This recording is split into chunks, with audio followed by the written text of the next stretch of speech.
In January 2000, during Super Bowl 34, millions of viewers watched a commercial featuring a simple dog sock puppet with button eyes singing "Please Don't Go" to a group of household pets.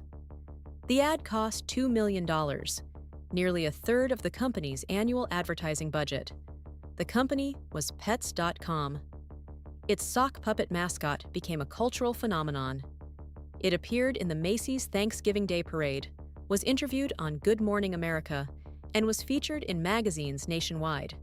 In February 2000, Pets.com went public on the Nasdaq stock exchange, raising $82 million and valuing the company at over $300 million. 268 days later, Pets.com was dead. The company liquidated its assets, laid off all 250 employees, and sold its famous sock puppet mascot for a few $1,000s at a bankruptcy auction. How does a company backed by Amazon, with 100% brand recognition and $300 million in capital, collapse completely in less than 9 months? This is the story of Pets.com, the undisputed poster child of the dot-com bubble, and the most famous unit economics catastrophe in history. In 1998, the internet boom was at its absolute fever pitch. Investors believed that traditional brick-and-mortar retail was obsolete. The playbook for Silicon Valley startups was simple: get big fast. Profitability didn't matter. Revenue didn't even matter. All that mattered was customer acquisition, web traffic, and brand recognition. In November 1998, a group of venture capitalists launched Pets.com in San Francisco, hiring veteran e-commerce executive Julie Wainwright as CEO. The market pitch sounded irresistible. The U.S. pet supply industry was a $20 billion annual market, and pet owners loved their animals. If Pets.com could capture even 5% of that market online, it would be a billion-dollar empire. Amazon founder Jeff Bezos was so convinced by the pitch that Amazon bought a 50% stake in Pets.com, putting Amazon executives on the board and integrating Pets.com directly into Amazon's homepage. With Amazon's backing, Pets.com appeared completely unstoppable. To build brand recognition at breakneck speed, Pets.com hired advertising agency TBWOA to create a marketing campaign. They invented the Pets.com sock puppet, a sarcastic, singing dog puppet voiced by comedian Michael Ian Black. The mascot was a marketing stroke of genius. It was instantly recognizable, hilarious, and beloved by kids and adults alike. Pets.com flooded national television, radio, print, and billboards with the sock puppet. In late 1999, Pets.com spent millions selling official sock puppet plush toys. People were buying the mascot toys faster than actual pet food. By early 2000, Pets.com was one of the most famous consumer brands in America. When the company filed for its initial public offering in February 2000, it raised $82 million from public investors who wanted a piece of the internet revolution. The brand was a triumph. The business model, however, was a suicide pact. Behind the famous sock puppet was a fatal operational reality: shipping economics. Pet food is heavy, bulky, and cheap. A 40-pound bag of dog food cost roughly $15 in 1999. But shipping a 40-pound box via FedEx or UPS across the country cost between $10 and $15.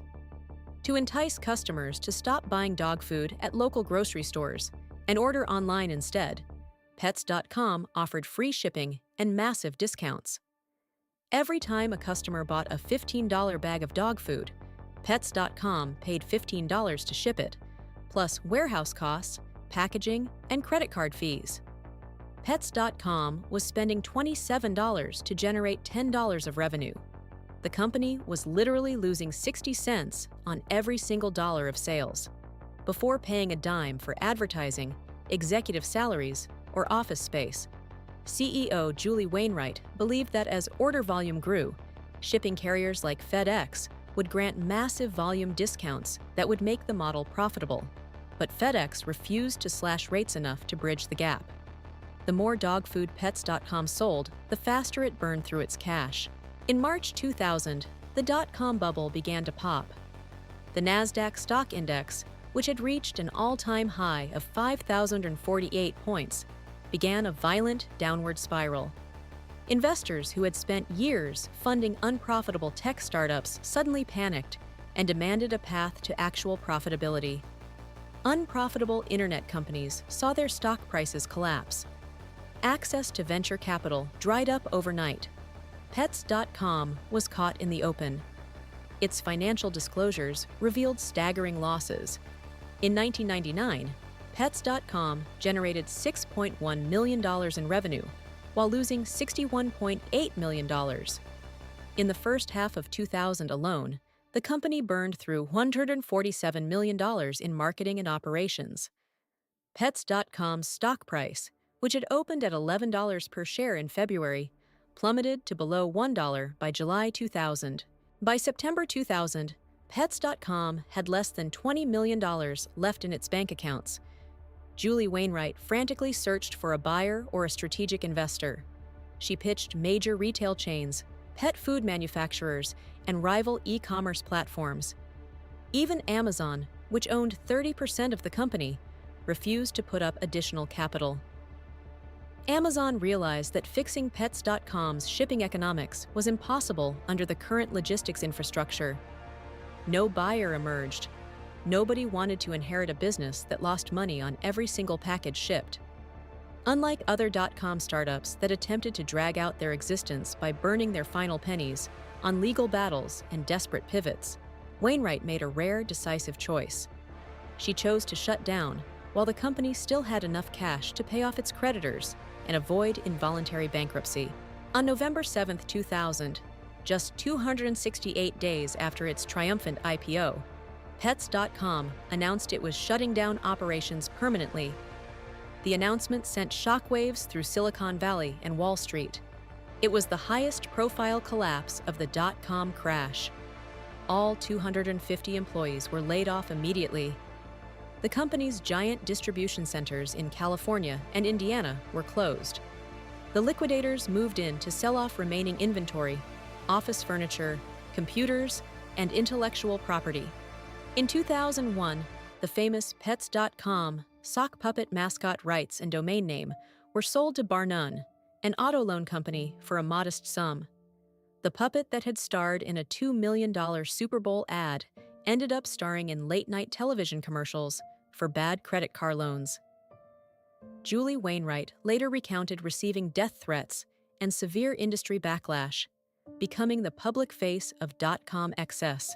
Pets.com was not a bad idea. It was a premature idea. Today, online pet supply retail is a multi-billion-dollar industry. Companies like Chewy and Amazon generate billions selling pet food online. So why does Chewy succeed where Pets.com failed? Because Chewy operates in an era with automated fulfillment centers, subscription auto-ship algorithms, dense regional distribution networks, and sophisticated logistics algorithms that make shipping 40-pound bags of food profitable.